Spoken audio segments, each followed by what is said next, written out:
За Liberty Pub нэвтрүүлгийн маань шинэ дугаар эхлэхэд бэлэн болсон байна. Өнөөдөр надтай нисхийн салбарынхан маань за энэ салбарын зовлон жаргал болж байгаа болохгүй байгаа асуудлуудыг ярихаар хүрэлцэн ирсэн байна. Тэгээд өнөөдрийн зочд маань энэ талаас танилцуулаад ивч тэ. За сайн байна уу? Эрдэнэчийн төр баяр, Иргэний эсвийн ерөнхий газрын даргын одоо үүргийг төр орлон гүйцэтгэгчээр ажиллаж байна. Оо яасан том хүн байж таа. Юу вэ? Иргэний нисгийн ерөнхий газрын дарга байсан юм шүү дээ чи. Яа. Мэдээгүй байсан. Мэдээгүй шүү дээ. За Намхажингийн Баттар за Мяд төрийн өмч төвцөд компани бизнес хөгжил хариуцсан захирал. Вау. За би мөгчигл өнөө компаниг гүйцэх захирал гэдэг хүн байна. За өстой хүмүүс зүглэрсэн. За баярлалаа. За тэгээд шууд сайхан тулгаад хэлээ. Ер нь бол манай нэвтрүүлэг гой чөлөөтэй нэвтрүүлэг шүү манайхаа. Тэр гой хідүүлээ нөгөө нэг юугаа хоош нь тавьж жагаад гой яг энэ салбарынхаа зүгээр нэг хүмүүс нэг гой хоорондоо гой ярьдаг штэ. Үгүй наа за энэ ингээд яачлаа, энэ болж гин, энэ болохгүй байна гэдэг ингээ яриа шүү.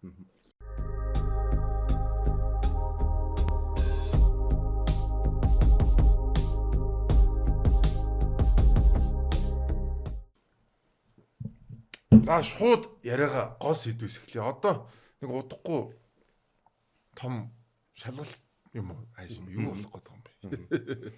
За манай Иргэний эсвийн ерөнхий газар бол засгийн газрын тохируулагч агентлагийн статустаар 2025 оны 1 сараас эхлээд явж ирсэн.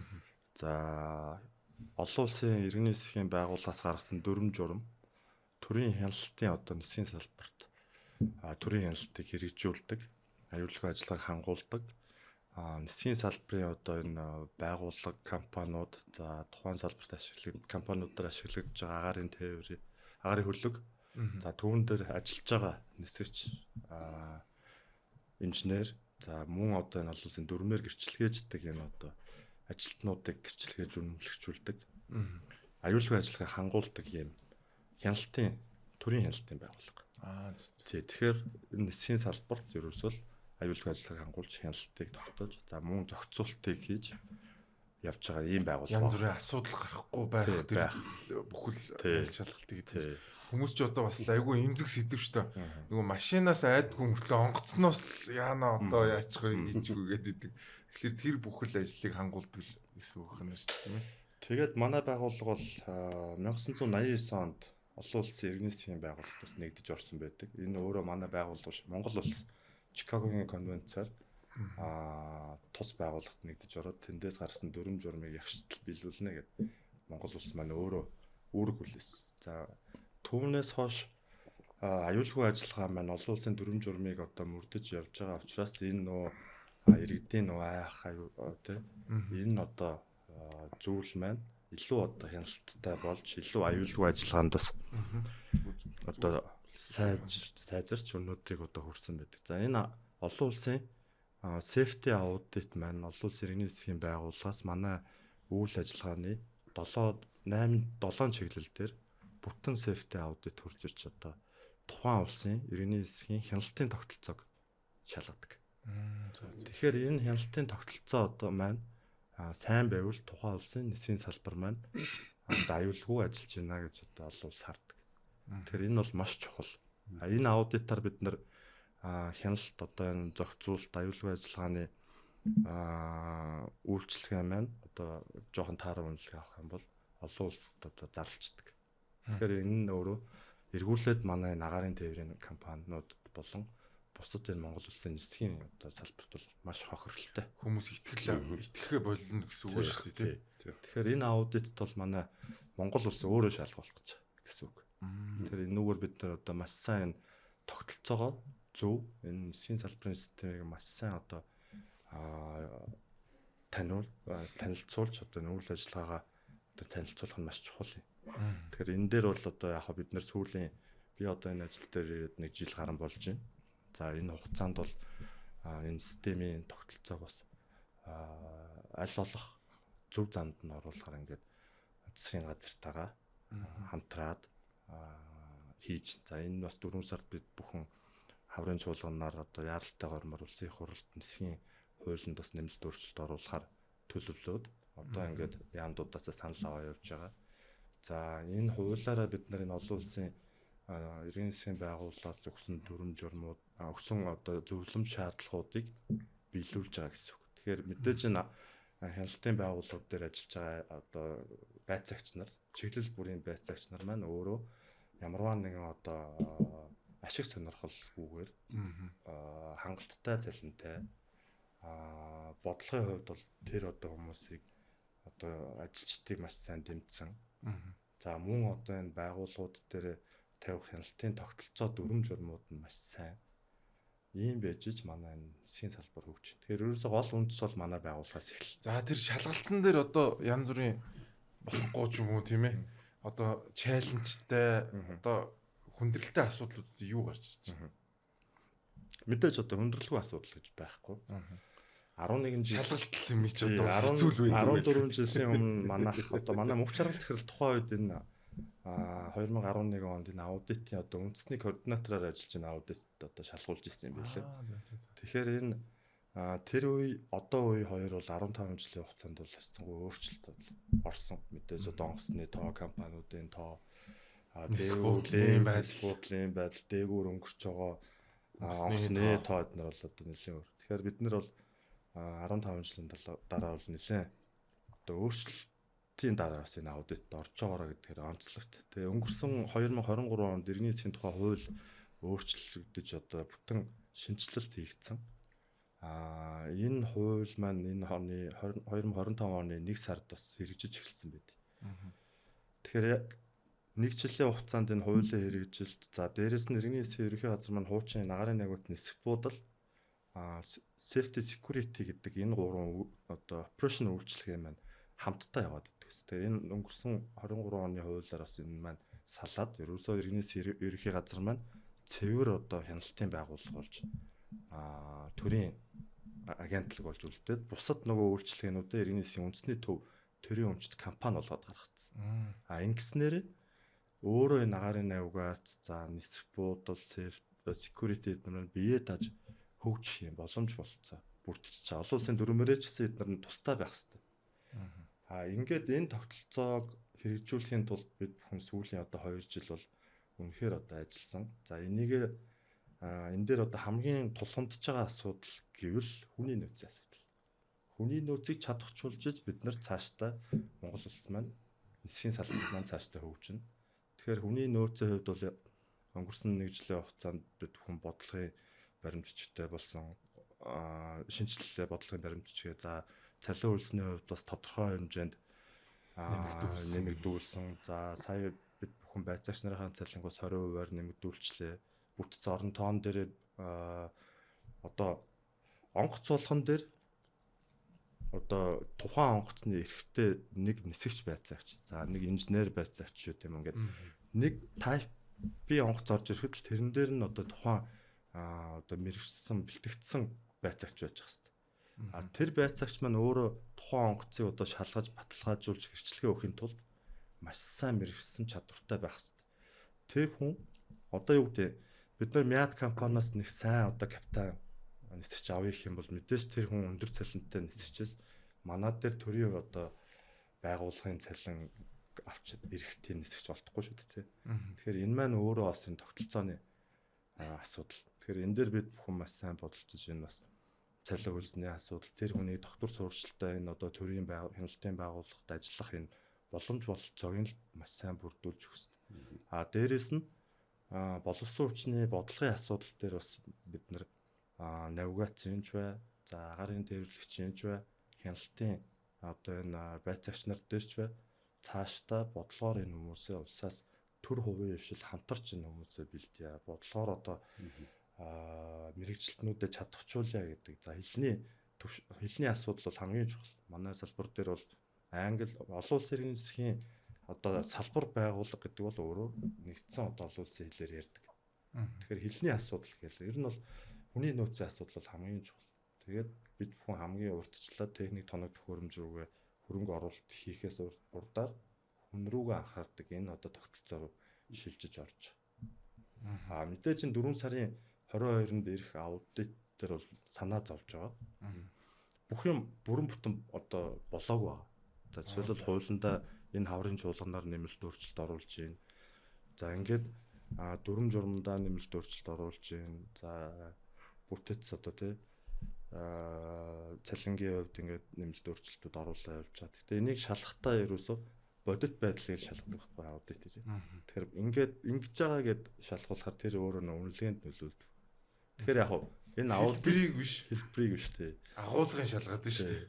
Тэгэхээр бол яг энэ аудитаар хамгийн гол одоо зорилго бол засгийн салбарын систем тогтолцоог бид нар энэ нүгээр сайжруулах энэ зорилготой. Ер нь зүгээр шалгуулад өнгөрөх биш яг энэ бас тогтолцоогоо бас нэг аштайхан болгоод ерөөсөө зорилго бол тий. Тэгвэл яаж нэг аштайхан болгоод энэ компаниудаач нэг аштайхан болгоод авчвал тий. Мятын хувьд ер нь тэр саяны асуултаас гадна бас өөр ярмаар байгаа юм байл яа. Яг хоо тэр хоёр дарга хэлсэн дэр бол одоо энэ иргэний засгийн ерөнхий газар бол одоо Америкэр бол Federal Aviation Administration гэдэг мундаг байгууллага байдаг шүү дээ.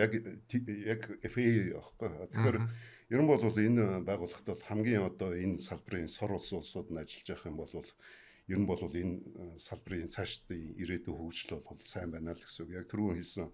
Одоо нисгчнэр нь яг төрийн байгууллагын цалингаар ажиллана гэхдээ бол маш хэцүү. Тэгээд үндсэндээ мяттай олон улсынхаа нислэгийг хийгээ явж байгаа сайн нисгчнэр очтгоо ийм асуудал бол байдаг.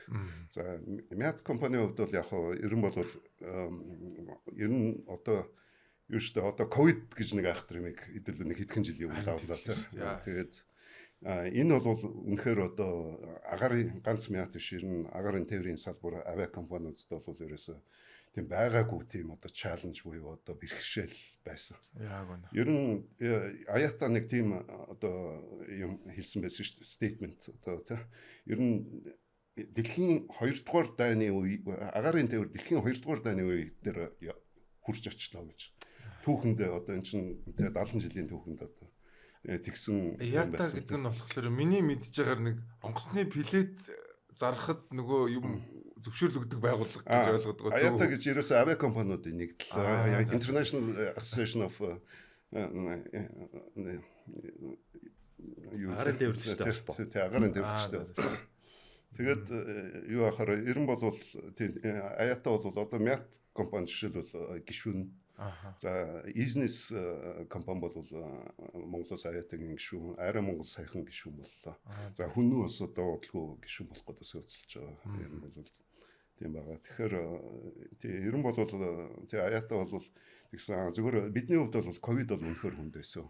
Одоо ер нь бол манай орлого бол хуучин 800 тэрбум бараг 900 тэрбум байсан. 230 тэрбум болсон. Алдагдал одоо жилийн нэг бараг 60 тэрбум тэг хүлээж байгаа төлбөрөө бараг ерөнхийдөө 200 тэрбум давцсан. Тийм одоо хүнд үеийг бол бид нар давсан. Яг ковидын дараа ер нь бол бид нар бас азтай. Яг бол яг ковидын дараа бараг цалингааш тавхангүй болж байхдаа бол хил нээгдээд ирсэн. Тэгээд ковидын дараа мят компани бол 5 онгоцтой байсан. Ингээд энэний дараа яг одоо одоо Монгол бол бас харьцангуй эрт хилээ нээсэн улсуудын нэг энэ бодлого бол ерөнхийдөө бол биднийг аварсан гэж хэлж болно. Энэний дараа бид нэр ерөнхийдөө бол мятын хувьд бол зах зээл тодорхой биш байхад бол тухайн үед бол одоо capacity буюу одоо нийлүүлэлтээ бол ерөнхийдөө зөв өдөрцснээр бол өнөөдөр одоо 26-нд бол 1.2 тэрбум эргэлттэй компани болно. Ерөнхийдөө бараг 1.4 сая зорчигч тээвэрлэнэ гэсэн ийм зорилттой байд ажиллаж байна. Ерөнхийдөө бол ковидын хүндрэлийг бол давсан. Энийг одоо 10 онгоцтой ажиллаж байна. Ер нь бол сүүлд явсан чинь бүр цоо шин нэг 2 онгоц үүснэ үү? Ингээд орон суусан чи яг нөгөө цоо шин яг юм уу дэлгэц мэлгэсэн цоо шин тий. Тийм 787 гээд одоо энэ бол хамгийн сүүлийн технологи 292 оны судалтай. За бүр Америкийн ерөнхийдөө баг альч цэг нийсээ төрчих чадвартай. Яг зөв өмнөд хэсэгт арай. Нэг сонхны хаалт нь ингэж хаагддаг нэг электроноор харлуулдаг нэг тийм электрон аргаар харлуулдаг. Тэгээ энэ бол одоо AirCap гэдэг дэлхийн хамгийн том одоо онгоц түрээслэгч компани 2200 одоо онгоцтой ийм компани нас бол мят компани бол амжилттай хэлцээрээгээд бол энэ хоёр онгоцыг бол авч үйл ажиллагаанд ашиглаж байгаа. Энэ онгоц бол үнэхээр одоо техник технологийн хувьд бол хамгийн дэвшилт одоо онгоц байгаа. Тэгээд энэ онгоцыг ковидын дараа бид нар олж авах бол тийм гайхалтай завшаан тохиосон. Тэрнээс жоохон оцорсон бол одоо энэ онгоц зах зээл дээр нэгч байхгүй гараад авах ихт бол. Тэгээд төрөөс нь бол бүр одоо хийдчихэд одоо сая 200 300 мянга хүрсэн. Бид нар бол тэрнээс хамаагүй баг авсан байна шүү дээ. За бас өнөөдөр чинь хувийн хвшлийн төлөөлөл байгаа. Одоо миний хамгийн хайртай хэсэг бол хувийн хвшил байдаг. За манай хувийн хвшлийнхнаар сонир сайхан байна. За ер нь ийм манай агарын өөрөө бас энэ салбарт аягүй олон жил ажилласан хүн юм биш үү? Энэ салбарт 36 жил ажиллаж байна. За өмнө мяа техникийн хэсэгт ажиллаж байсан. Тэгээ 2015 оноос үе салбарт ороод. За тэр анхны экогийн шалгалтыг авахд би нөгөө юуны дарга нь байсан. Тэр шалгалтыг бид 86.4% амжилт үзүүлсэн. Аазда 4 нэмэх бий шүү дээ. Тийм. Азад Сингапур, Хонконг, Японы дараа. Вау. Ер нь бол аягүй сайн үзүүлсэн. Хятадын дээр. Хятад бол мундаг байсан шүү дээ. Тэгээд бид их сайн бэлдсэн. Гэтэ бид бэлтгэх бол нэлээд хугацаа их байсан. Хэцүүгээ бид жил гарan баг 2 жилийн хугацаа байсан. Тэгээд хүмүүс маань их сайн ажилласан. Тэгээд ер нь бол. Гэтэ тэр үеийн авиац бас өөр байсан. Монгол авиац ялгар. Одоогийнхтай харьцуулж шиг. 2000 хэдэн гэсэн бэ? 2010 онд. Бүр дээр үед чинь бүр онгоцон тамхи мамх татаад идэв гэсэн тий. Тэр ч одоо бүр дээгүүр татдаг байсан шүү дээ тий. Бүр нагнат л утаа мутаатай явж. Хойдлын эдэн суудлыг тамхи татдаг суудлыг гаргацсан. Тийм байсан шүү дээ тий. Тэгвэл тэрнээс бүр нэлээд хойно. Хойно сайхан баггүй тий. Тэгээд яг уу манай иргэний агарын төвийн салбар жоохон өөр. Босоо салбарууд бол яг тэгэхээр бид төрийн өмчит компанитай. Тэр амар том. Тэр лидер. Бусд нь бол жижиг. Тэгээ ерөнхий том зургаар харах юм бол Монголын иргэний ер нь манай иргэний агарын төв жижигхэн байхгүй. Дэлхийд хэлцүүл аягүй жижиг. Бид нар явж мяттайгаа, коронавитайгаа, эйр чайнатайгаа, хүмүүсттэйгээ арай бүгд нийлээд жилдээ нэг 2.5 сая хөтгөө зорчиж дээж байгаа байхгүй. Өчүүхэн. Туркштэйгээ бүгднтэйгээ нийлээд штэ. Тэгэнгүүт яг хажуу талд байгаа. Өөр Монголын хөлөн бүрийн хайлаар жилд 6 сая зорчиж дээж. Амар жижиг амар жигтэй биднээс хамаагүй байх. Тэг хүмүүсийн айгүйх тийм асуулт нь тэр байдаг шүү дээ. Ер нь Монголын хаягаар нэг Монголд гарангууд үнэтэй билетнүүдтэй. Бус нь хилээс гаргуу тамтхан болчдөг. Тэгээд энэ яагаад ингэж идэв гэдэг бас хэлмээр юм шиг байна. Яагаад гэвэл бид дэлхийд байхгүй үнэтэй шатхуун хэрэгэлдэг. Супер. Одоо 70-нд $1400 шатхуун хэрэгэлж байгаа. Тэнгүүд тонн шүү дээ. Хятад Бээжинд 900 байна. Саняд 760 байна. Яг өнөөдөр. Тэгэхээр бид ийм үнэтэй шатхуун хэрэгүүлж байгаа юм чинь эргээд бид айгу үнэтэй болоод байгаа. Тийм байна тий. Тэгээ хоёрдугаарт манайх Монгол улс маань ер нь жоохон нисхийн эсрэгдүү авиациас эсрэг тийм байгаль цагуурын нөхцөлтэй. Зун халуун, өвөл нь хөд. Өвөл хөд учраас заавал ангаар байх хэрэгтэй, нэмэлт зардал. Тийм байна. Тэр чинь зөгчдийн пледэн дээр л очиж шин. Зун халуун учраас яадаг вэ гэхээр юу яа? Хөрөлт хэмжээ багасна. Халуун. Дээрээс нь бид өндөр хөрөлт хэмжээ багасна гэдэг чинь баг зорчигч авах. Цөөн зорчигч авна гэсэн үг. Тэгээ нөгөө хэд чинь нөгөө плед дондогдохлаа үнэтэй тусна. За дээр нь бид далайн төвчнөөс дээш дунджаар 1200-аас 1400 м өндөр. Хүчил өгч багтай, хөдөлгөөний чадал дандаа багтай. За дээрээс нь хуурай, шороотой, тэрний хөдөлгүүрийг гимтээдэг янз янзын юм байнгын одоо манай цагур. Тэгээ хамгийн хэцүү юмнууд нь юу гэдэг бид аялжуулчд айгу богинохон сезонтой. Үндсэндээ 6 сарын 25-наас 9 сарын 5 2 сар ахсан. Энэ үед л бид бужигнадаг, бусд үед хүн байдаг. Тэгээд саяхнаас нэг өвөлдөө гадагшаага нэг сар одоо өвөлдөө нэг сар бас гадагшаага явдаг болчихлоо. Энэ чинь энэ утааны сайн тал шүү дээ ер нь. Утаан ч сайн тал байгаад байгаа юм. Дандаа муу юм болсон шүү дээ. Агарын тээврүүд сайнаа нөлөөлж өгч байгаа хөрхий. Одоо хөвтэй байна шүү дээ. Тэгээ иймэрхүү маягаар манай агарын тээвэр ерөнхийдөө бас жоохон хүнд нөхцөлд амьдарч байгаа. Яг л бид Хятадтай харьцуулах арга байхгүй, Тайландтай харьцуулах арга байхгүй. Жилийн турш жуулч хэлдэг, жилийн турш тааламжтай цагууртай байдаг. Тийм учраас манай агарын тайлцсан үнэтэй болж байгаа. Хоёрдугаар бид өөр айгу том нутагтай, цөөх үнэтэй ядчих. Гэхдээ нөгөө хүмүүс чи явдаг хүн угаасаа цөв. Одоо бас нэг юм хэлэх бол энэ газрын тээвэр бас гайгүй болсон. Зам сайжирцсан. Нөгөө орон нутг явдаг байсан хүмүүс чинь бүгд пирүүсэнтэй суугаа явдаг болсон. Эн чинь бас нөгөө зорчигч цөөлөд байгаа байхгүй. Хуучин фургоноор явдаг байхад бол хамаагүй дээрсэн байхгүй. Одоо бол өөр болсон. Тийм учраас бид агарын тээвэр ерөнхийдөө хэцүү нөхцөлд ажиллаж байгаа. Дээрээс нь төрийн өмчтэй компанидаа бол бид байнгын одоо бас асуудалтай. Асуудал юу вэ гэхээр энэ компани маань байнга тогтвортой байгаасаа гэсэн ийм хүсэлтэй. Эдгээр маань улс төрөөс айгүй хамааралтай. Яг. Засаг солигдлоо, дарга солигдлоо, харьцдаг улсууд солигдлоо. Ингээд байдаг нь бидэнд бас айгүй төвхтэй. Ягаад төвхтэй вэ гэхээр мятаа нэг юм яриа тохироо за ингээ хийнэ гэж дараагийн шин захирлаад тийм байхгүй. Тэгээ энэ бол нөгөө салбарын тогтвортой найдвартай хөгжилд айгүй сөргөөр нөлөөлөд байгаа. Энэ дээр бас ингээд манай салбарын онцлог энэ байхгүй. За хөнөөр компаниуд бид эргэжид өнгөрсөн жил манай 100 жил явуулсан. Монголын иргэний хэсгийн 100 жил. Бид нар 2 цоошин онгоц авсан. 136 хүний судалтай. Embraer E195 E2 гэдэг онгоц. Үйлдвэрээс нь бид Бразилаас очиж 2 онгоц авсан. Эхнийх нь 4 сард оржилсон. Хоёр дахь нь сая 12 сарын 25-нд ирсэн. Тэгээ энэ онгоцоо бид сая Сингапурын эйр шоуд авч үзүүллээ. Сингапур болон энтэгт болсон эйр шоунууд онгоцоо авч үзүүлсэн. Монголоос анх удаа өөрийнхөө онгоцыг авч үзүүлсэн. Монгол улсын төрийн далбаа тэнд мандсан. Манай элчин сайд өөд ирсэн. Тэгээ бас нэг тийм гоё алхамж явуулсан. Яг гэвэл бид дэлхийн 3 дахь том онгоц үйлдвэрлэгчийн хамгийн шинэ гарсан бүтээгдэхүүнийг бид нар тэнд өөрсдөө танилцуулж байгаа. Манай нисгэгч, манай үйлчлэгч нар, манай будагтай онгоц. Тэнд бол бас бахархамал юм байлээ л тийм амжилттай алхамж саяхан болоод ирсэн. Ямар гоё. Тэгээ манайх нэг тиймэрхүү сантай байна да. За одоо энэчнээс надад бас нэг юм асуултууд байгаа. Та бол хэлж байна. Би бол ойлгож байна. Угаасаа wholesale хямдхан байдаг. Жижиглэнгийн үн чинь үнэтэй болчдөг шүү дээ. Ягаад гэвэл зардал өндөр болдог. Зүгээр ингэж сонсч ийсэн. Тэгээд би одоо нөгөө нэг сонссон юмнуудыг баталгаажуулмаар байна. Гэхдээ одоо ингээд гадны онгоцны юунуудыг авчиа гэхлээр иргэний нисгийн ерөнхий газар нь ингээд боогод. Одоо чинь хизээч үлээ дээ. Turkish Airline 2 3 Европ руу чиглэнэ гэсэн чинь нөгөө тал нь ингээд хаагаад байна ч гэдэг юм уу те. Иймэрхүү юм тавиад идэг гэж яг нэгдүгürt энэ үний юм. Хоёрдугаар тэр бензиний асуудал шүү дээ. Энийг яг заавал Монголоос авах хэрэгтэй мүү? Эсвэл бид нар яагаад жишээлбэл Бээжингээс ч юм уу те Бээжин рүү би надад зүгээр мэдгүй нэг эргэн хүний хувьд л гэж Бээжин рүү нэг нислэг үлдэхтэй очиод тэнцэнээс нь бензин авч болдгоо бахтаа гэдэг ч юм уу те. Нэг ийм бодол өрөөд идэх байхгүй. Энэ яагаад болдгоо юм бэ те? Энэ талаар нэг тайлбарлаж өгөөч. За эхнийх нь тэр гадны онгоцны компани, хоёрт нь бензин.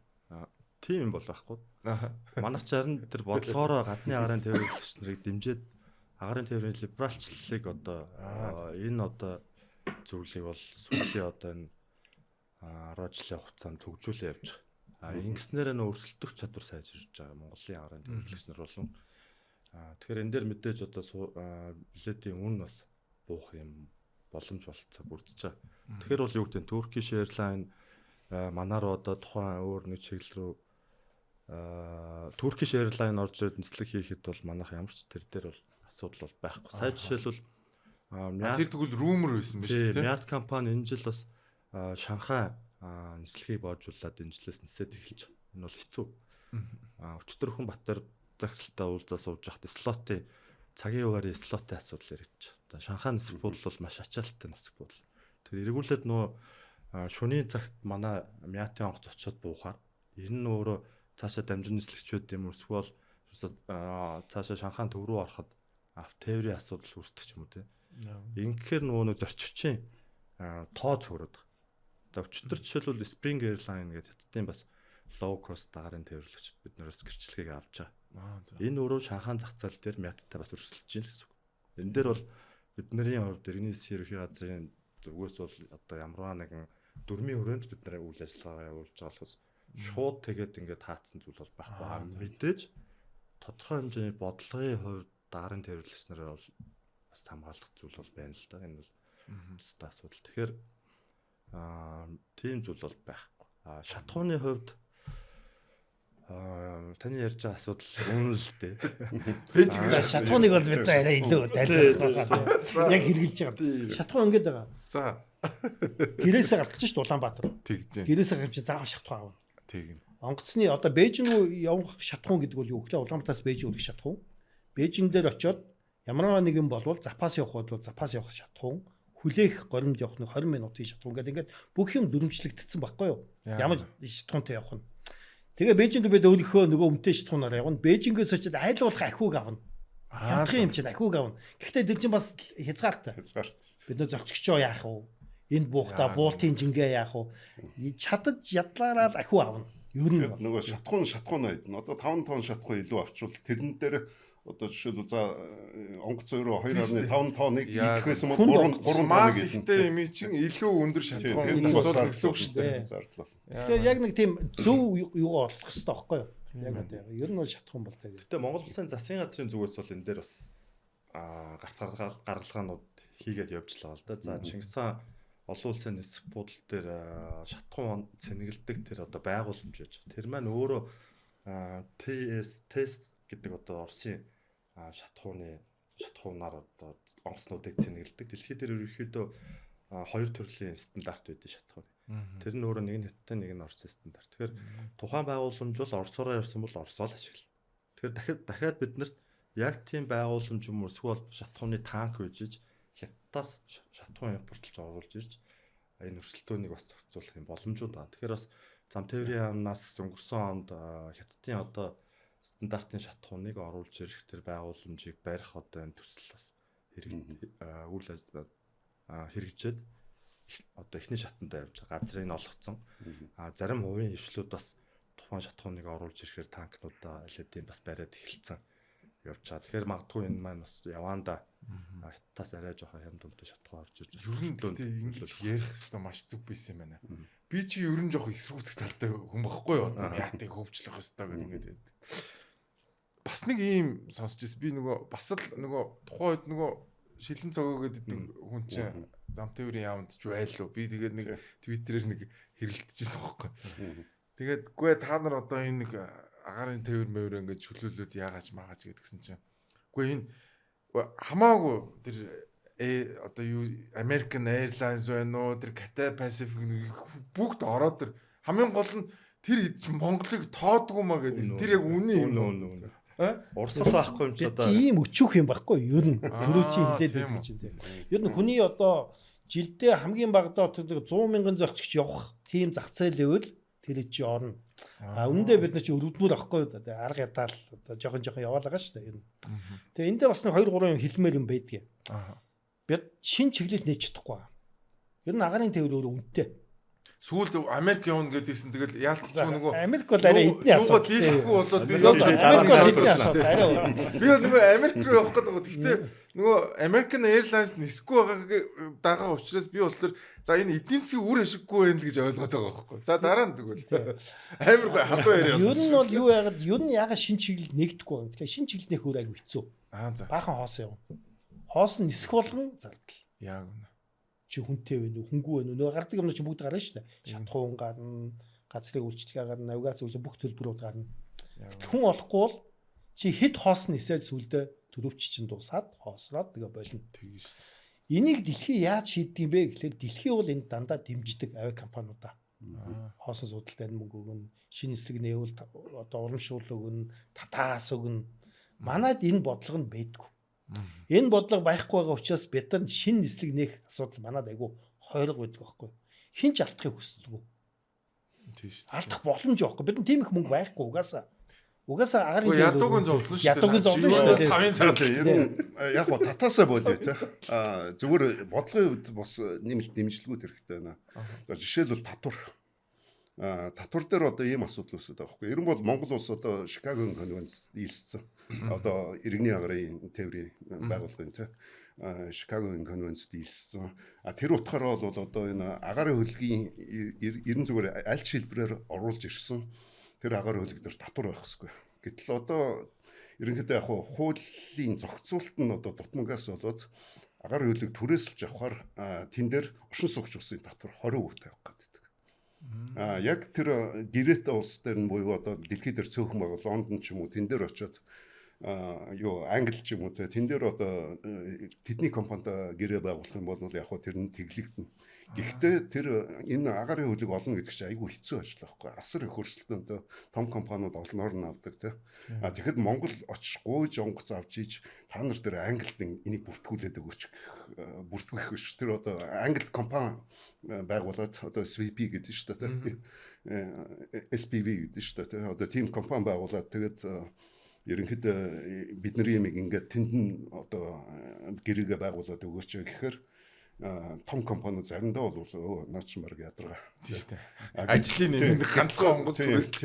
Гэтэл одоо юу 50 онгоц түрүүлчихвэл одоо дүүсэн дээ. Гэтэл одоо онгоц худалдаж авахд бол яг хөө тэр одоо тэр ерөнхийдөө конвенц бол хэрэгжиж байгаа. Одоо энэ түрээсийг бас оруулах хэрэгтэй. Яг вэ гэвэл Монголын одоо зээлчх зэрэг ямар өндөр вэ? Монгол банкны одоо бодлогын хүү 14% байгаа шүү дээ. Тэгэхээр одоо Мят компани 20%-аар үндсэндээ зээл авах байхгүй. Гэтэл 20% зээлээр тэр онгоцыг одоо ерөнхийдөө худалдаж авах гэдэг чинь бараг бүтэхгүй. Тэр түрээсийн компани чинь 5%-аар одоо үнэлгээтэй байхгүй. Тэгэхээр Мят одоо түрээсийн компани дундуур нь одоо хийгээд аль алинд нь ашигтай байхгүй. Гэтэл одоо энэ түрээсээр авах тэр боломжийн үндсэндээ тэр оршин суугч бусын татвар тэгээд нөөтийн татвар гэх мэтлэн татвараар ингээд үндсэндээ дарамтлаад Монгол улсыг одоо онгоц хямдхан онгоцтой болох боломжийг хаагаад байгаа тийм асуудал байна.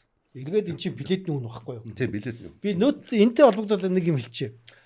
Монголд ингээд тээврийн аягүй олон төрөл байгаа тийм үү? Автотевэр, галт хэрэг, одоо юу гэдэг такси тийм янз янзын автоны тав. Энэ дотор ганцхан нөөттэй тээвэр бий. Энэ нь орон нутгийн цэцлэг. Такси, галт хэрэг. Олон улсын онгоцны нөөт байхгүй. Орон нутаг нөөттэй байхгүй. Энийгээ бууруулаад өгөөч. Эн чинь манай орон нутгийн цэцлэгт аягүй том дарамт болж байна гэхлээр тэр нүг нь аягүй өрөвдмөө жилийн 2-3 тэрбум төгрөгийн асуудал байхгүй юу? Тэгээ энийг одоо баг хилээгүй сайд байхгүй яваагүй газар байхгүй тэгээ сүлдө ядраад ашгүй сүлдө бид нар орон нутгаас гараад тэгээд одоо Мятын зовлон болцсон энэ манай зовлон. Энэ айгүй төвөгтэй такси орон нутгийн автобус нөөтгүй байгаа байхгүй дгүй агарын тээвэр нь яг та заавал нөөттэй байх хэрэгтэй ингээд гуугаад нэмрүү тэгээд нөөч угаасаа л үнэтэй болгочих. Тийм Энэ ээ. дээр бас үнэтэй болгочих. Энэ дээр бас нэг бас яг өрсөлдөөний үед бас нэг шудраг ус асуудал үүсээд. Одоо энэ Чингис хаан нисэх онгоцны бодлоо шүү дээ шинээр баригдсан. Одоо Японы концессийн менежменттэй тэрний зарим үйлчлэгэн дээр одоо дотоодын компаниуд нөөтөлөд гэтэл гадаадын компаниуд төлдөггүй. Тэгэхээр эн чинь яг өрсөлдөөний үед юм тэгшвш одоо тийм талбар үүсгээд байгаа. Тэгш хуучин буян тухайгаа юу болгочих болдох юм. Буян тухайгаа орон нутгийг болгочих. Тэр зүгүүд чи билехэн зам нь вэ чи энэ хамгийн өнөө хийж байгаа. За тэр бол төрийн асуудалтай юм. Тийш тэргүй хариулна тий. Алхамаар явах хэрэгтэй. Бүгдийг нэг доод шийдэх боломжгүй тий. Ямар ч сан үндсэн эрийн сайхан хуулийн дээр нэмэлт өөрчлөлтөө оруулаад энэ асуудлуудаа цэгцлээд авч. Тэгээд саяны тэр татвар тий.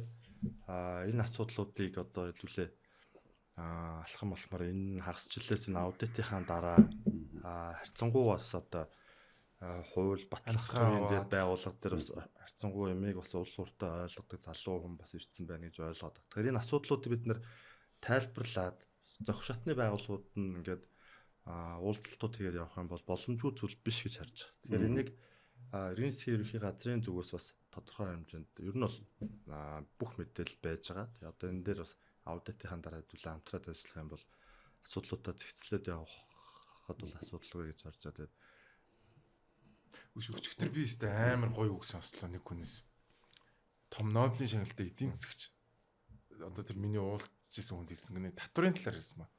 Татвар гэдэг чинь нэг юм хөлдөөгөө тавьсан мөс шиг юм ингээд 20 30 жил ингээд байж идэх зүйл биш ээ. Энэ бол яг өрөөний парны ингээд нөгөө тохируулга шүү дээ. Яг тэрэн шиг зүйл гинэ. Өрөө хүүтэрлээ пара нэмнэ өрөө халлаа пара хасдаг шүү дээ. Тэгээ эдийн засаг хэцүүдэд ирвэл татвараа басгач. Эдийн засаг сайжрын төлөө ингээд эн чинь ерөөс ингээд байнгын ингээд эн чинь ингээд эдийн засгийг ингээд тохируулж явах хэрэгтэй зүйлээ гэд тэр хүн хэлсэн байгаа байхгүй. Тэгэхээр би бас яг тэгж бодож байна. Яг тэр салбар ч гэсэн ялгаагүй шүү дээ. Салбар дээр ингээд хэрвээ ингээд асуудал байх юм бол ингээд энийг ингээд айгүй хурдтай маневртай ингээд зохицуулаад байх юм бол тэр салбар ерөөсө босоод ирэхэд айгүй амархан баг.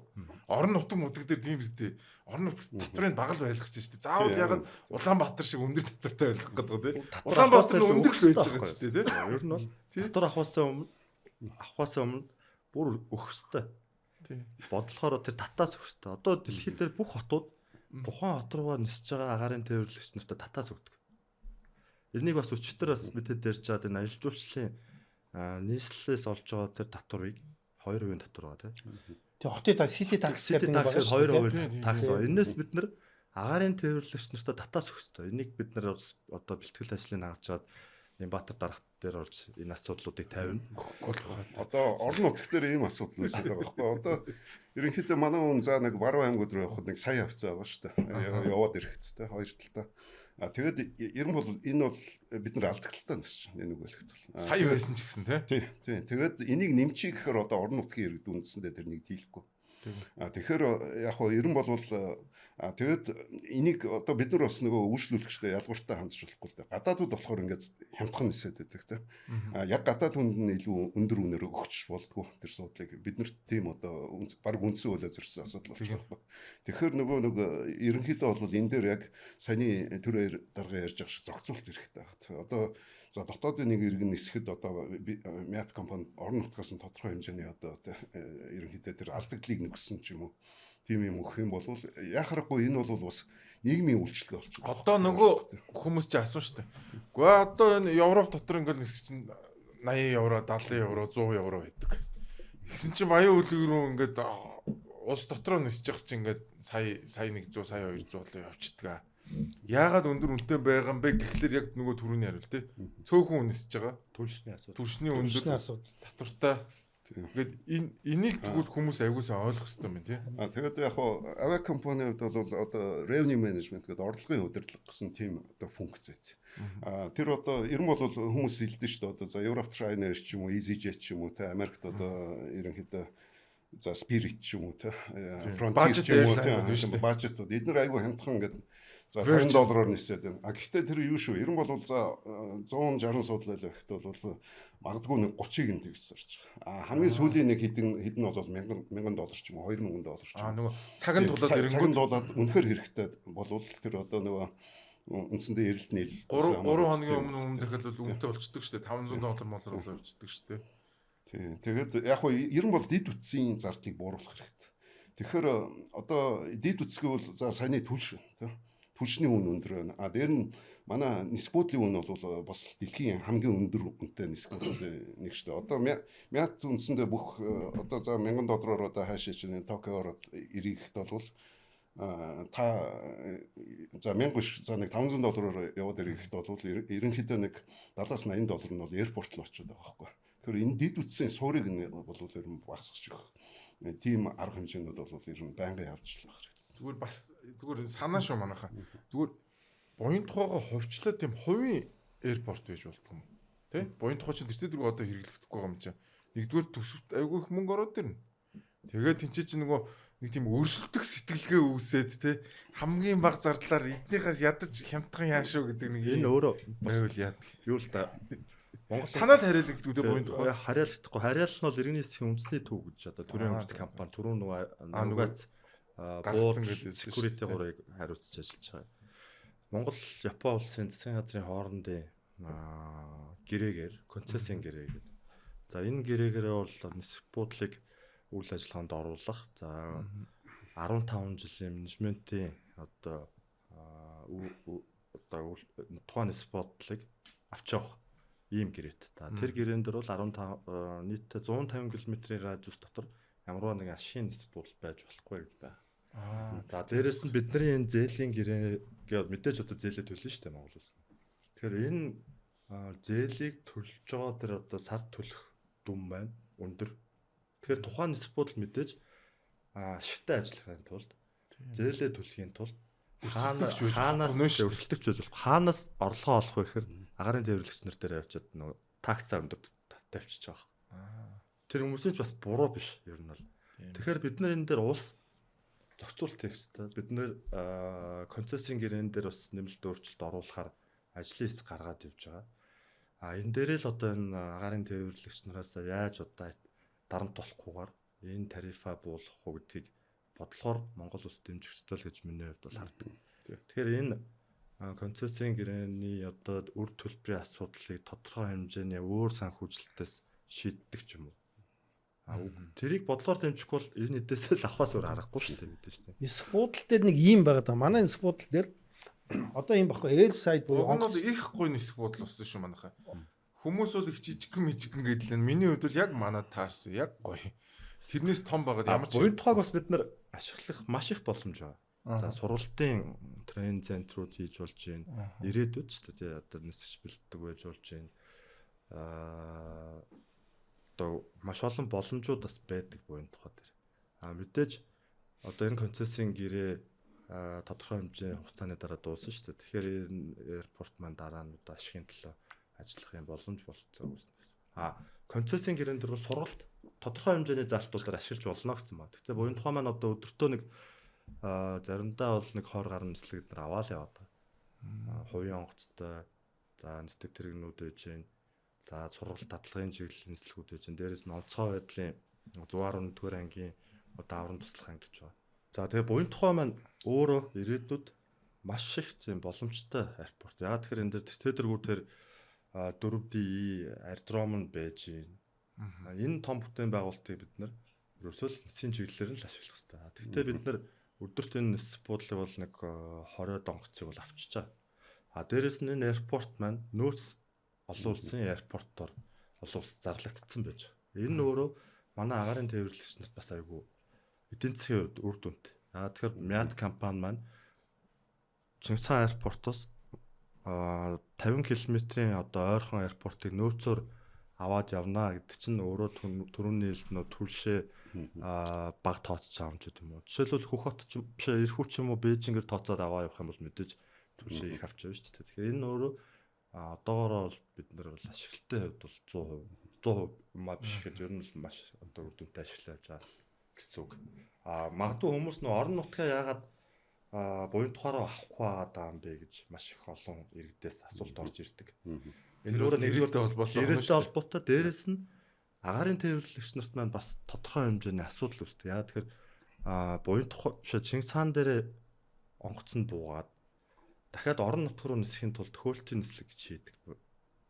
Тэгэхээр буян тухааруугаа авчирна. Тэнд дахиад нэг операшн ажиллах хэрэгтэй болно. Нөгөө эдийн засгийн дахиад хүн нэмэгдээд ажиллана чинь санхүүгийн асуудлууд эрсдэл бол үүснэ. Тэгэхээр энийг маш олон талаас нь харж төлөвлөх хэрэгтэй гэж юу нь бол харж.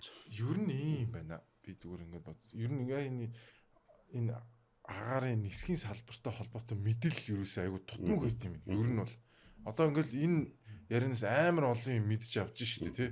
Тэгэхээр энэ юмыг л айгүй сайн хүмүүст өгмөр юм байна. Одоо гутал тайлуултыг ярьж шүү. Одоо ард иргэдээс бас гутал тайлуулж байгаа гэж маш их гомдлоо. Хаана? Нөгөө security тэр. Одоо энийгээ болооч одоо гэдэг.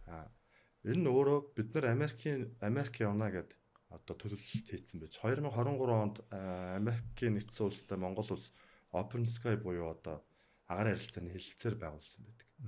Энэ хэлэлцээр байгуулснараа боломжийн одоо бүрдүүлчихэж байгаа гэсэн. Тэгвэл бүрдлээгээд бид нар Америкийн нисхийн нэгдсэн товчооноос бид нар аудит хийгээд тухайн аудитер Катник гэдэг одоо аудитыг 100% авч иж тухайн улс руу Монгол улс нисэх боломжтой болно гэсэн. Бид нэр тухайн Open Sky гэрээг хийсний дараа тэр FAA гэдэг байгууллагын урьдчилсан зөвлөх байгууллагаас аудит хийлгээд бид нар тэр 100 одоо 70-аад зөвлөмж өгсөн шаардлага өгсөн. Эднэрийг зас залруулаа гэд. За ингээд тэднэр дээр нь бид нэр төлөвлөлт гаргаад ажиллаад тодорхой хэмжээгээр ингээд засаа залруулад ингээд өнөөдрийг хүртэл хүрч байгаа. За ерөнхийдөө бид нар энэ зөвлөмжүүдэд хангацлаа гэд цаашаа гаялж. За дахиад хоёр дахь шатны зөвлөх аваа танах. За одоо ингээд бид нар сая Америкийн төвийн худалдааны департаментаас 2.3 сая долларын буцалтгүй тусламжаар зөвлөх компани гэрээг сая бас Америкт ч гэрээгээ хийгээд ирж байгаа. Энэ 3 сараас эхлээд зөвлөхүүд орж ирнэ.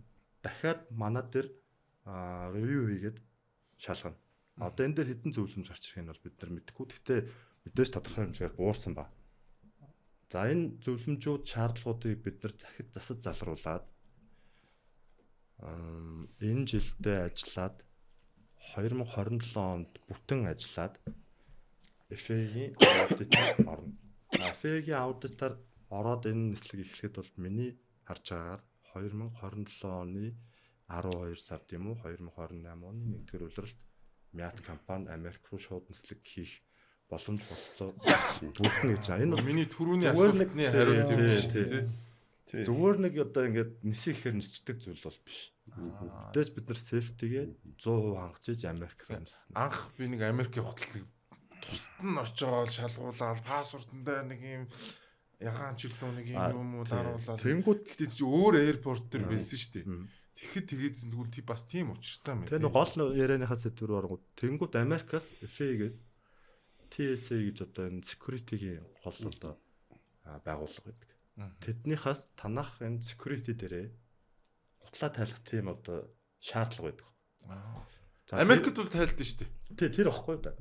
За та нар Америк руу ниснэ л гэж бодчихвол гутлаа тайлаа гэж.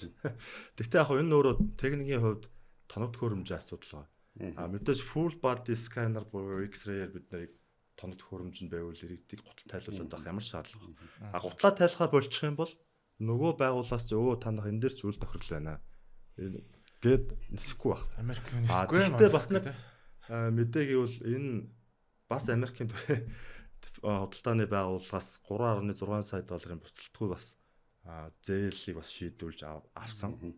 Энэний гэрээг бас Монголд бид нар 3 сар зурхаж байна. Тэгэхээр энэ ондоо багтаад нөгөө full body X-ray гэдэг нь зөвхөн Америк руу нисэж байгаа систем тэр одоо нислэгийн лайн дээр тавьчих юм. Ингэсэн байдаг мөн үү? Тэгэхээр одоо төд удахгүй Монгол улсын одоо иргэд маань гутлаа тайлах шаардлага болно. Дээр тэр нэг мөнхөрдөн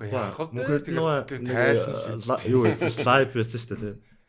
Тэрүүгээр нөө яг тэр security дээр очичоод энэ лайв хийгээд заахгүй. Энэ яагаад ингэж гутал тайлж байгаа та нар гэж манай нөө security-гийн шалгагч нар маань иргэн сэрхийн газрын даргын шийдвэр гэдэг тухайн үедээ жоохон балмагцсан ч юм уу. Тэгээд тайлбарлаж ч одоо би гутал тайлуулаад байгаа юм шиг л асуул.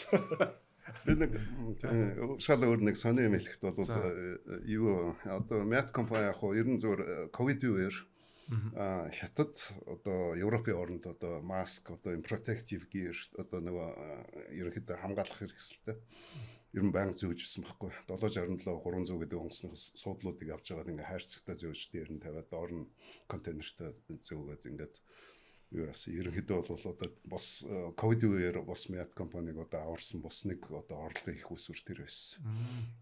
Тэгээд энэний дараа ер нь бол одоо Мят компани бас нэг орлого их усвэртэй болсон бол ер нь энэ бизнесээ өргөжлүүлээгээд 757 200 гээд 28 каргоныг онгоцтой 28.5 тонн одоо авч явах чадaltaй 6 цаг одоо зөксөлтгүй нисгэх чадaltaй 9 цаг зөксөлтгүй нисгэх чадaltaй ийм каргоны онгоц аваад одоо хятадаас тэр онгоцоороо карго авчираад нөгөө түрүүний яриад байсан нэг 2 том онгоц байгаа шүү дээ 292-ны судалтай.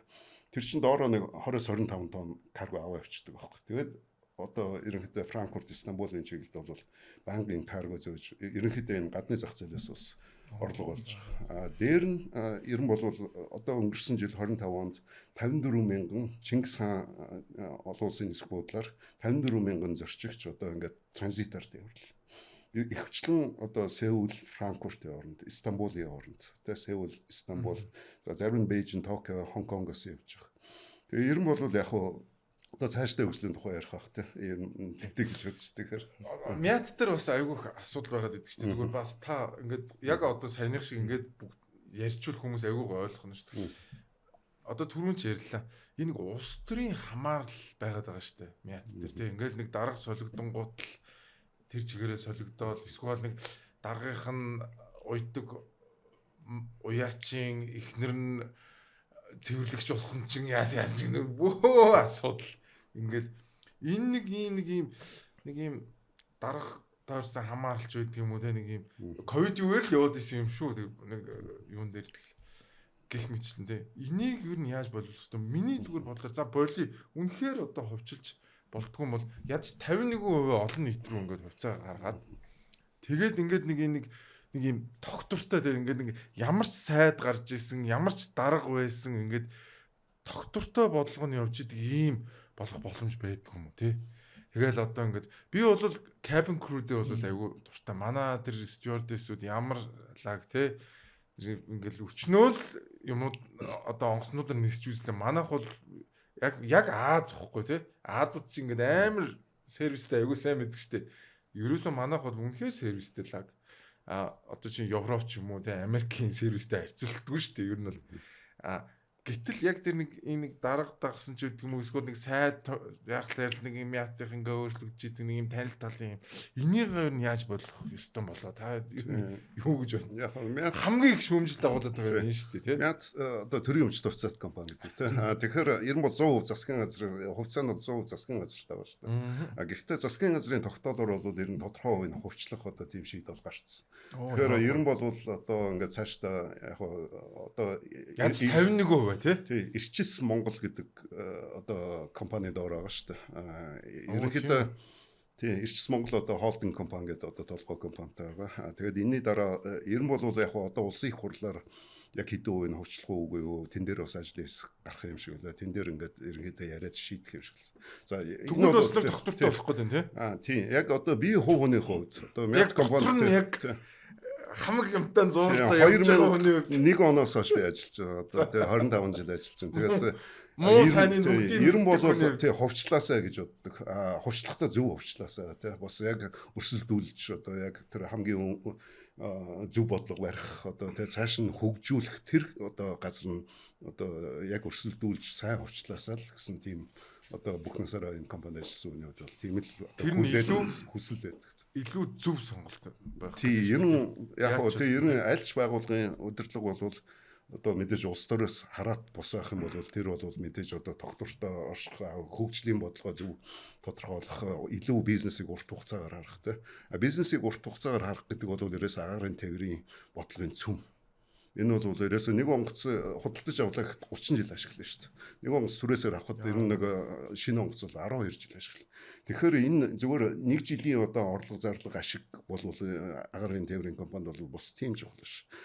Урт хугацаанд одоо стратегийн зөв байна уу? Өрсөлдөөнөө зөв тодорхойлж гин үү? Цаашаа ерөнхийдөө өрсөлдөх чадвартай байж чадах уу гэдэг бол ерөөсөө энэ компани цөм баг. 30 жил гэдэг чинь баг нэг уурхай нас шүү дээ. Тэгээ одоо манай мядах ингэж яриад энэ нь улс төрчдөд юу болоод шалтгаан болоод зөв хүн төвчлөх гэдэг байхгүй. Үгүй хүн мөнгөө төлсөн багийг тэрий чи зөв болгодог юм аа. Мөнгө амар айгүй хямдхан биш байхгүй юу? Өөрийнхөө юмд хүн чинь. Өөрийнхөө юмд хүн чинь амар гамтаа хандна. Өөрийнхөө юмар мөнгө хийх гэж байгаа хүн авч байгаа байхгүй юу? Тэрнээс их зөв хөвчлээсээ гууд нэг улс төрч нэглээд одоо буруу хөвчлөх гэдэг байна. Одоо болиё гэд хойшлуулсаар байгаа юм болчиход байгаа. Ер нь хөвчлөл энэ салбарт олон жил болсон шүү дээ. Би чи бас ингээд ингэдэг нөхөр байсан байхгүй юу? Яатад баг яг энийг гэдэг. Би чи айгүй амархан голын нөгөө гэдэг өөр болчихно шүү дээ. Тэгээ ер нь юу ихлээр хөвчл хин нэг хүн мөнгөөр олчих юм бол тэр чинь эзэнтэй болно.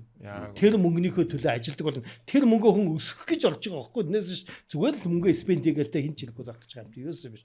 Тийм учраас хүн мөнгөө өргөх гэж байгаа юм чинь тэр хүн хамгийн зөв командыг тавина, хамгийн үр ашигтай байдлахыг бодно. Тэр нь дагаад бусад бүх юмдаа сайн нөлөөлөх байхгүй. Тэгээ манай ер нь олон жил тийм л явсан юм л да. Мят ингээд дээрээс бидний нөгөө 90-ад оны өмч хүчил дотор айгүй холтон галтаа завхрал янз янзын болсныг одоо бид нэг хөвчлөлийн гол тэгж хараад байгаа. Ингээд сүүлийн үед харалта энэ нэг сая одоо энэ Галилей биш энэ говийнхаа аваа хувьчлаад нэг хэдэгчлээ. Супернэр авсан шүү дээ. Ямар гоё болсон бэ те. Хүн 25 тэрбум төгрөгөө хийчих юм бол тэрийг яаж хийж байгаа 50 тэрбум төгрөг болгох гэж байгаа юм шүү дээ те. Ер нь бид нэ тэрийг одоо ингээд бодитоор зөвөр ойлгох юм шиг. Мөнгө хийсэн хүн бол мөнгөө гаргачихлаа. Наадхан дээр чи би нэг ийм хэлмээр санагдаад байна. 90 онд бидний боловсролын түвшин ямар байсан? Хүмүүсийн хувьцаач гэдэг юм уу те энэ зах зээлийн талаарх ойлголт нь ямар байсан? Одоо бид нар хангалттай 36 жил өнгөрцөн. Бид нар бүр шал өөр түвшинд очсон байхгүй юу? Гэтэл яг нөгөө нэг балаа тэр бид нар дөнгөж социализмоос гарсан нөгөө нэг боловсролгүй байсан үетэйгээ л харьцуулаад тэгээд яг тэрүүгээр ингээд нөгөө юмаа ингээд зуураад ингээд байгаад байгаа байхгүй. Гэтэл өнөөдөр бид нар шал өөр төвшөнд очсон. Бид нар шал өөр болцсон. Залуучууд ингээ те хичнээн мянган залуучууд гадаад сураад ирсэн иргэдэн те хүн болгон баг машинтай болсон. Тэр үед машинтай хичнээн хүн байсан юм бэ тийм үстэй. Гэх мэтлээ яг ингээд бид нар ингээд өөрсдөө мэдлэгийн төвшнөө одоо өмчтэй харьцах төвшнөө харьцуулахад шал өөр болчиход байгаа хэл нөгөө л нэг 90 оны өвчлөлөө яриад ингээд хамаг юмаа гацаагаа саатуулаад идэг нь тэр бол надад аюулгүй утгагүй санагд яг үнэ. Хөвчлөл ярьсан дээр бас аэропортын талаар бас нэг юм нэмээд хэлчихье гэж бодлоо. Би ч гэсэн энэ салбарт 20 дахь жилдээ ажиллаж байна. Оо баасан. Яг навигацийн одоо чиглэлээр. Тэгэхээр өнгөрсөн 2023 онд иргэний засгийн ерөнхий газрыг үйлдвэрлэлийнх нь үйл ажиллагаанаас салгасан хуулиараа гэж ярьс тээ.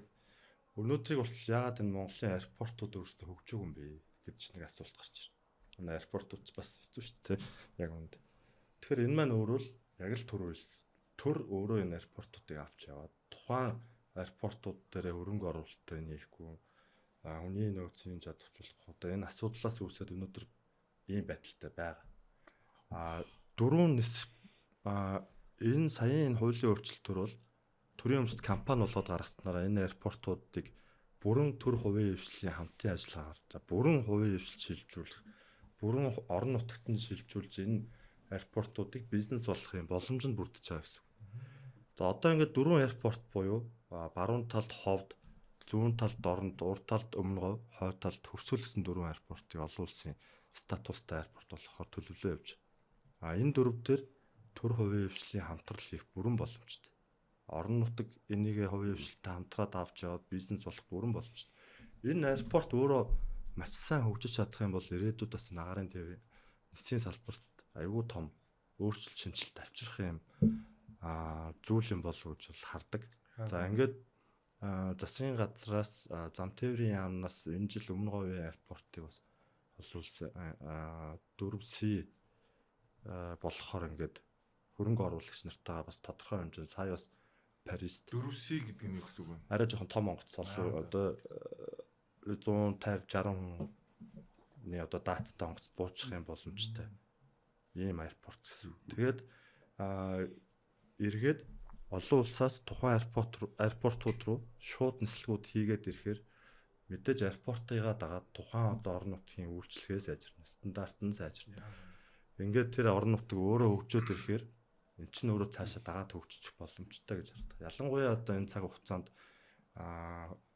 цаг хугацаа гэдэг зүйл бол маш чухал болчиход байна шүү дээ. Тэгэхээр бидний орон нутгийн нисэх бодлуудаа ингээд бизнес болгоод хувийн хвшлийнхэн маань авч яваад ингээ явах юм бол зөвхөн аэропорт агаарын тээврээр дамжуулаад тухайн бүс нутаг орон нутаг маань аюул сайн хөгжих боломжтой харагддаг.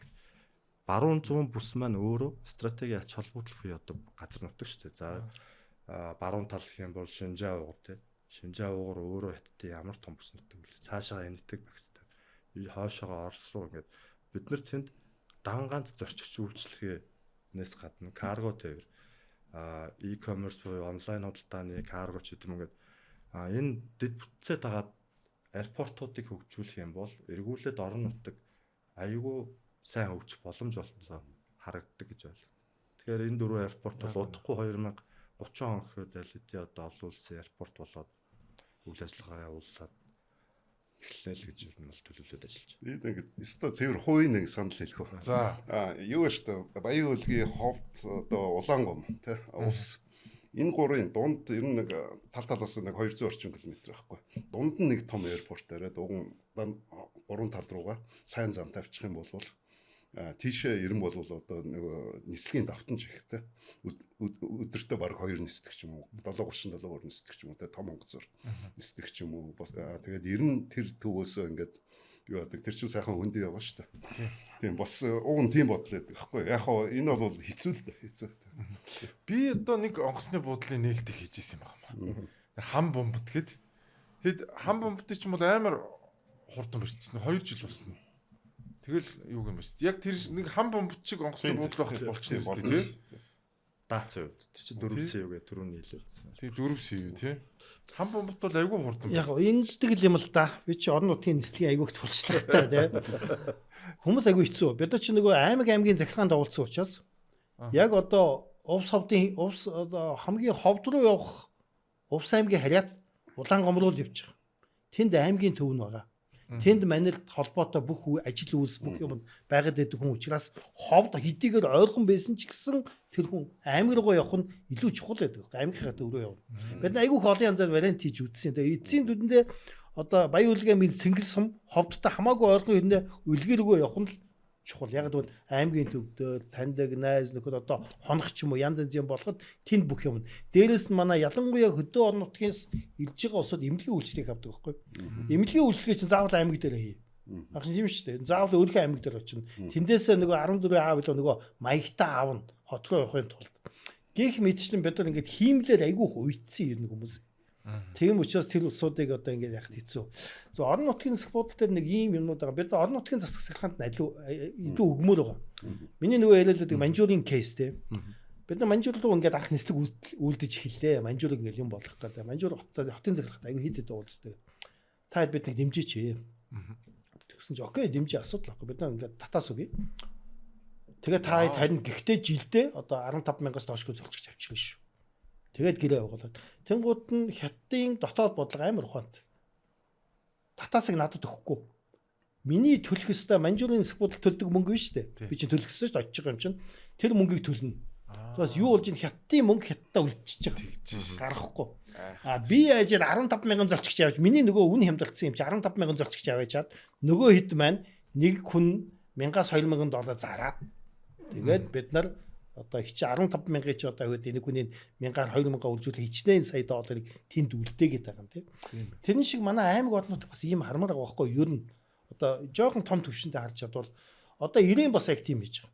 Ирээн юу гэдгийг гэхэлээ Бээжин Ирээний билетэнд хөнгөлт өгчдөг.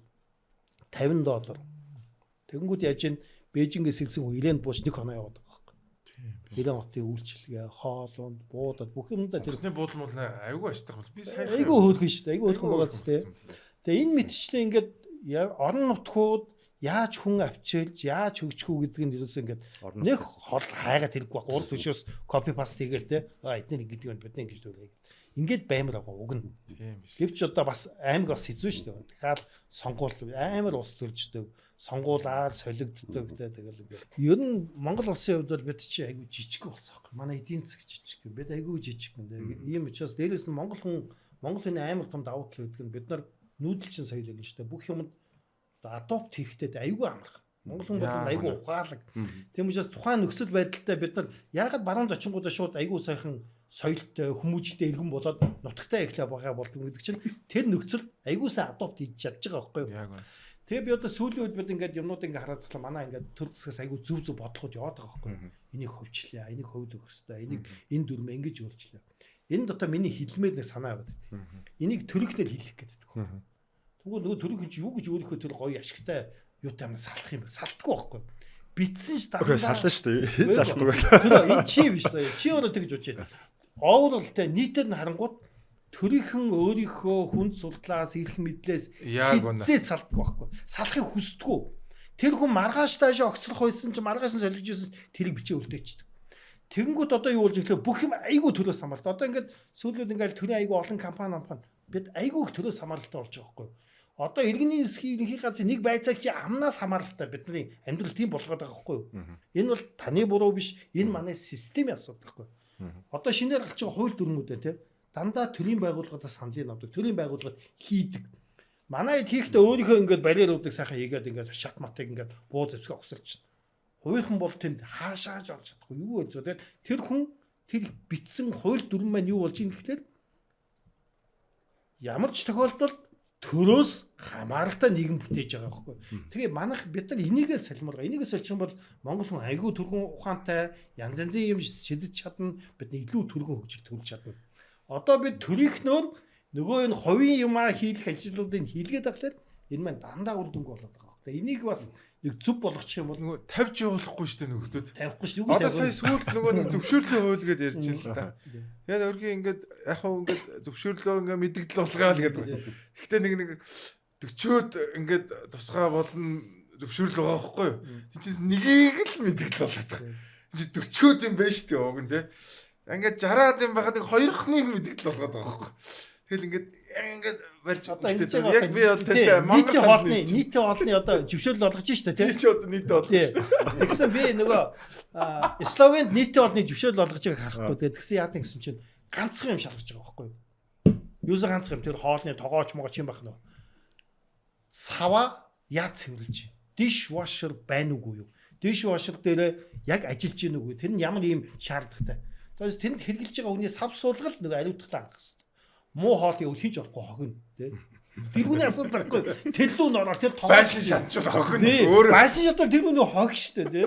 Тэгэхгүй ингээд нөгөө тэр нь тогоочин тийм зэрэгэлтэй энэ ингэсэн байгсаа байна юм медикада 2-0-тай байх хэрэгтэй. 5-0-тай. Энэ минь бити тэр лүү н ороод зүгээр шалгахсан юм тэр dishwasher гэдэг бол ариун цэврийн хоол нонд нь ариун цэвэр шаардлага. Тэр шиг бид нар одоо ингээд яг зөв юм руу орохгүйгээд бүх юм руу ороод тэгээд ерөнхийдөө хувийн бичлэг ингээ хөлийн хүлээд гарын хүлээд тэгээд дээрээс нь одоо амын скотчдаг болчих гээд байгаа шүү дээ. Чи хамаагүй байлдаг гэл баа чи. Ийм их юм баймир гон. Тэгэхээр энийг хэн ийх үү? Хувийнхаа өрсөлдөөл. Энийг хувийнхаа хэллэгмөр. Тэг яг одоо төрийнхэн нэг бид нар дэндүү их занзаалгах цаа дэндүү том болсон чинь олон жилийн үед юм болсон баг. Энийг цөөлё. Автоматар цөөл. Нөө чөлөөлий гэдэг байгаа шүү дээ. Улсын хурлын дарга тий. Тэр бол яг үнэн юу хийгээд байгаа вэ? Энийг тань ингээд хийчих юм бол болох юм байна гэсэн. Яг үнэ. Багшарал захирнаас давхар мятыг гэлээ.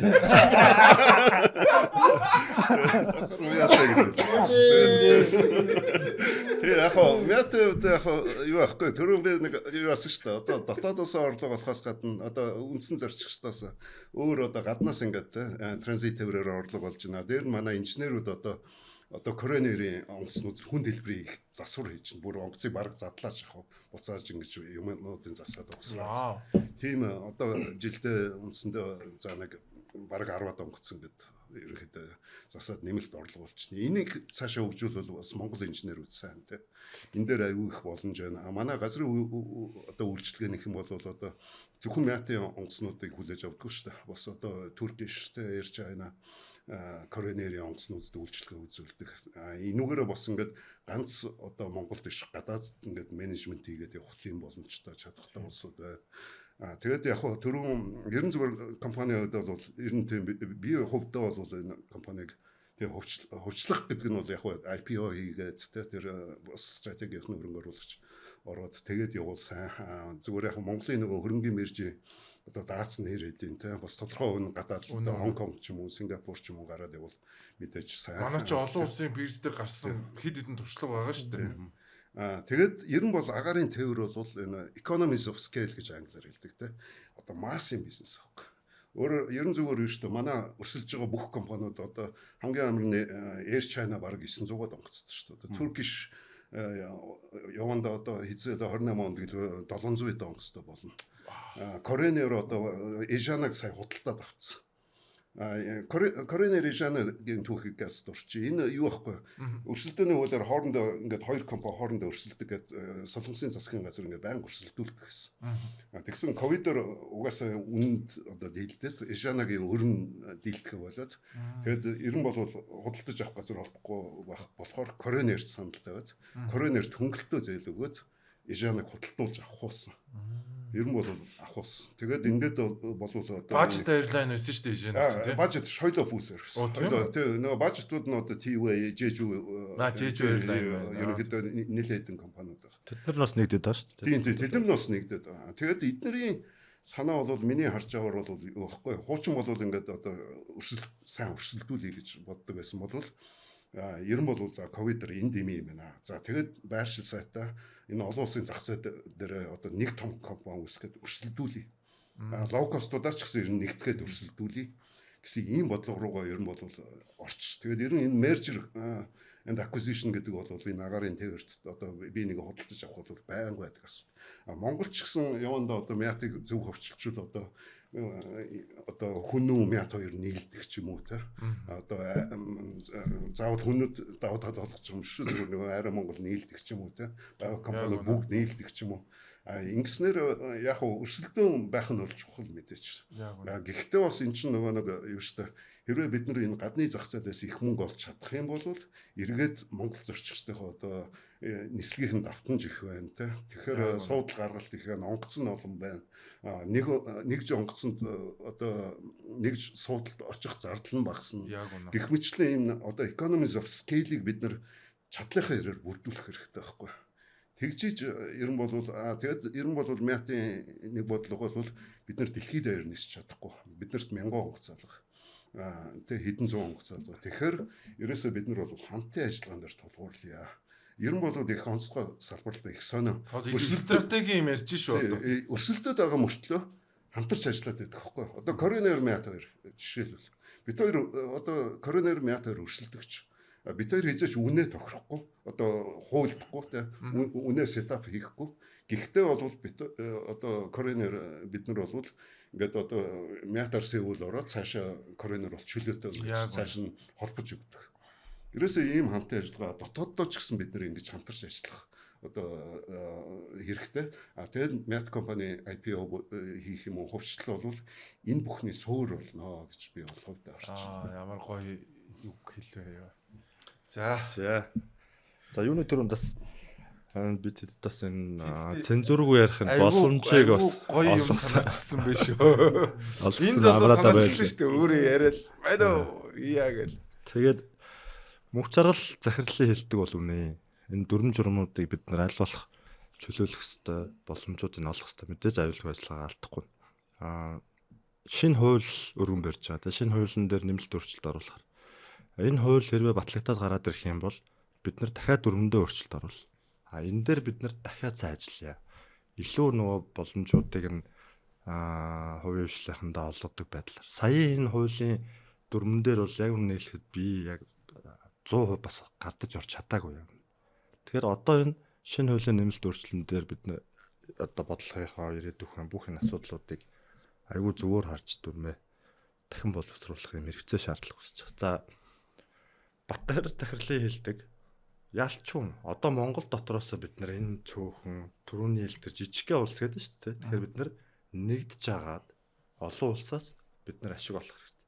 Агарын тээврийн компаниудаа нэгдсэн бодлогоор дэмжиж яаж бид нар хамтарч шинэ одоо чиглэлийг боожуулах вэ? Яаж одоо энэ хувийн хвшлийнхаа ганц хоёр хэл компани шүү дээ олон улсад бол хүн нүү Air Mongolia. Энэ хоёроо яаж мятан дэмжих, яаж бодлогоор дэмжих гэдэг зүйлүүд бизнес юу байгаа мó? Бага. Үйл ажиллагаа явж байгаа. Гэхдээ одоохондоо агарын өглөггүй явж байгаа. Mongolian Airlines гэдэг одоо гадаад бас нойрон түрээсээр онгоцоо түрээслүүлсэн. Энэ дотоодын агарын тээвэрлэгч нар маань нэгдсэн бодлоготойгоор гаднаас бид нар одоо эдийн засгийн хувьд одоо боломжийг бас хайх хэрэгтэй гэж харж байгаа. За дээрэс нь аэропорт байна тийм. Аэропортуудыг бид нар Монгол улс аялал жуулчлал яриа л гэдэг.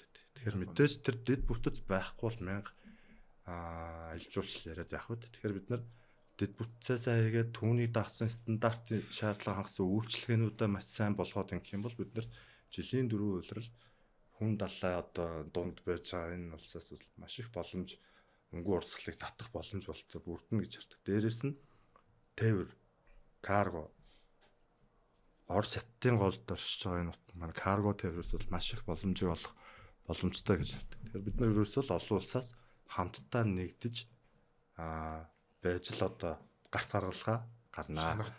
Шанууд яа одоо цааштай. За энэ бол ингээд юм ба. За гол зүйл хэлэх гээд байгаа. 4 сарын 22-ноос 5 сарын 10-ны хооронд Монгол улс олон улсын иргэний засгийн байгууллагын full safety audit-аар орно. Энэ дээр одоо бид бүхэн 100% фокуслцсан ажиллаж байна. Бид бүхэн энэ аудитыг одоо айтаахан өнгөрүүлэх юм бол агарын одоо иргэний засгийн салбарт бол цаашдаа одоо бид бүхний энэ яриад байгаа зүйлүүд маань дандаа л нэг зовлон яриад байхгүй.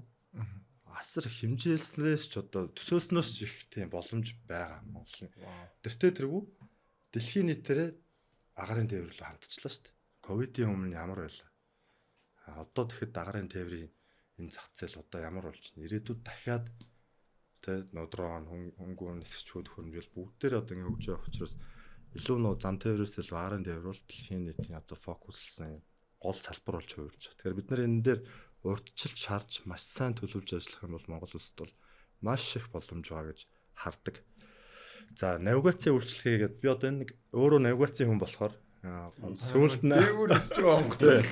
Сүүлд нь бас нэг хэлмээр санагдсан зүйлээс дутуу орхисон ба одоо энийг хэлье гэж бодлоо. 1996 онд Азийн хөгжлийн банкны одоо зээллээр навигацийн анхны одоо Монголд навигацийн төслийг хэрэгжүүлчихсэн. Энэ нь болохоор баруун зүүн төв өгсөн бүс дээрээс одоо тусдаа навигацийн үйлчлэгийг үзүүлж энэ Монгол улс дээгүүр дамжин өнгөрч байгаа онцлогуудыг удирддаг басны төслөөр нэг цэгт Улаанбаатараас удирддаг болсон. За үүний дараа бодит ажиглалтын систем орж ирээд, локаторын систем орж ирээд олон улсын иргэний засгийн байгууллагын шаардлагын дагуу PBN одоо энэ төслийг хэрэгжүүлээд агарын замын зохион байгуулалтыг хэрэгжүүлснээрээ Монгол улс дээгүүр дамжин өнгөрөх онгоцны тоо 2019 онд өдөртөө 450 болсон. Энэ маань өөрөө тухайн жилдээ бид нар энэ үйлчлэгийг үзүүлснээ хөлсөнд 380 тэрбум төгрөг олж ирсэн. Жилдээ. Бид нар хэрвээ capacity-га буюу энэ багтаамжаа сайжруулад үйлчлэгээ сайжруулах юм бол энэ маань өөрөө 1500 өрөх боломжтой өдөртөө.